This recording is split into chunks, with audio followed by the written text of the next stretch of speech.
And the readings will be given now by Elizabeth from Georgia. I will read from the Bible. Proverbs. The Lord giveth wisdom. Out of his mouth cometh knowledge and understanding. How much better it is to get wisdom than gold, and to get understanding rather to be chosen than silver. 1 Kings. In Gibeon, the Lord appeared to Solomon in a dream by night, and God said, Ask what I shall give thee. And Solomon said, Thou hast showed unto thy servant David my father great mercy, according as he walked before thee in truth, and in righteousness, and in uprightness of heart with thee. And thou hast kept from him this great kindness, that thou hast given him a son to sit on his throne, as it is this day.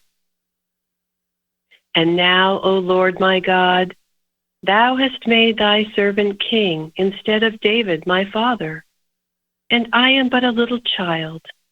I know not how to go out or come in.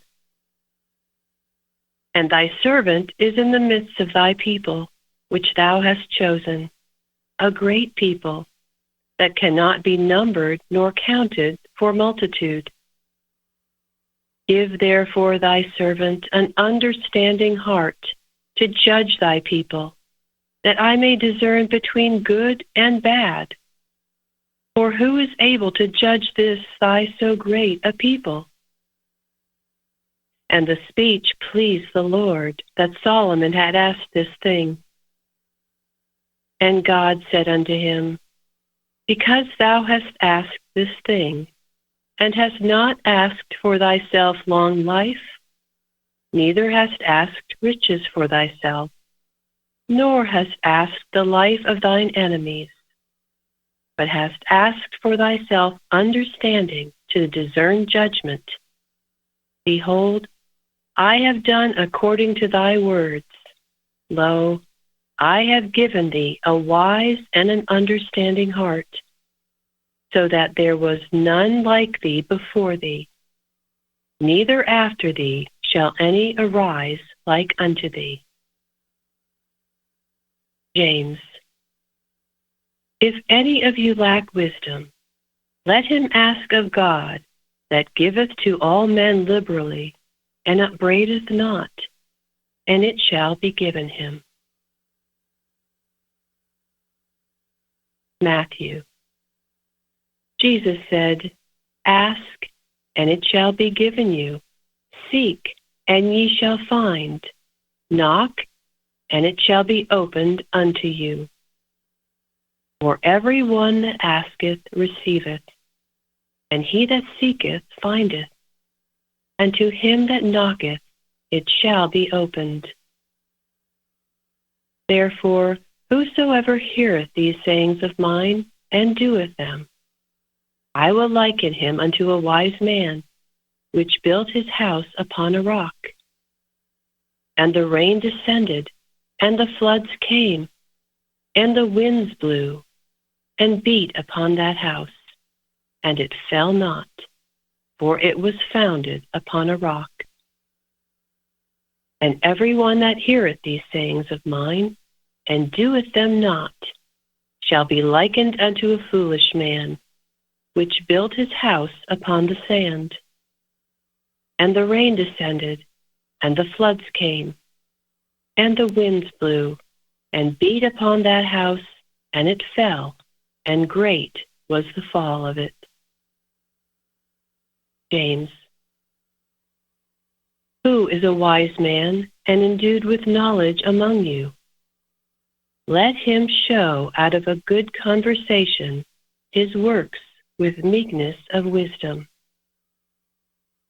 The wisdom that is from above is first pure, then peaceable, gentle, and easy to be entreated, full of mercy and good fruits, without partiality and without hypocrisy. I will read correlative passages from Science and Health with Key to the Scriptures and from Prose Works by Mary Baker Eddy. God's ways are not as our ways, but higher far than the heavens above the earth is his wisdom above ours. Men give counsel, but they give not the wisdom to profit by it. To ask wisdom of God is the beginning of wisdom. All God's servants are minute men and women. As of old, I stand with sandals on and staff in hand, waiting for the watchword and the revelation of what, how, whither. Let us be faithful and obedient, and God will do the rest. Meekness, moderating human desire, inspires wisdom and procures divine power. Human lives are yet uncarved, in the rough marble, encumbered with crude, rude fragments, and awaiting the hammering, chiseling, and transfiguration from his hand. The divine modes and manifestations are not those of the material senses. For instance, intelligent matter or mortal mind, material birth, growth, and decay. They are the forever existing realities of divine science, wherein God and man are perfect, and man's reason is at rest in God's wisdom, who comprehends and reflects all real mode, form, individuality, identity. His modes declare the beauty of holiness, and his manifold wisdom shines through the visible world in glimpses of the eternal verities. To grasp the reality and order of being in its science, you must begin by reckoning God as the divine principle of all that really is. Spirit, life, truth, love combine as one, and are the scriptural names for God. All substance, intelligence, wisdom, being, immortality, cause, and effect belong to God. These are his attributes, the eternal manifestations of the infinite divine principle love. No wisdom is wise but his wisdom. No truth is true. No love is lovely. No life is life but the divine. No good is but the good God bestows. Asking God to be God is a vain repetition. God is the same yesterday and today and forever. And he who is immutably right will do right without being reminded of his province. The wisdom of man is not sufficient to warrant him in advising God. Experience teaches us that we do not always receive the blessings we ask for in prayer. There is some misapprehension of the source and means of all goodness and blessedness, or we should certainly receive that for which we ask. The Scriptures say, "Ye ask and receive not, because ye ask amiss, that ye may consume it upon your lusts."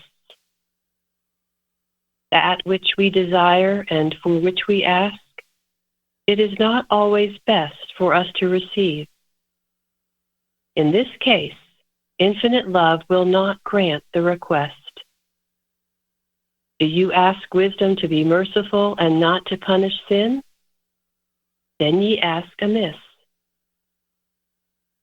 In a world of sin and sensuality, hastening to a greater development of power, it is wise earnestly to consider whether it is the human mind or the divine mind which is influencing one.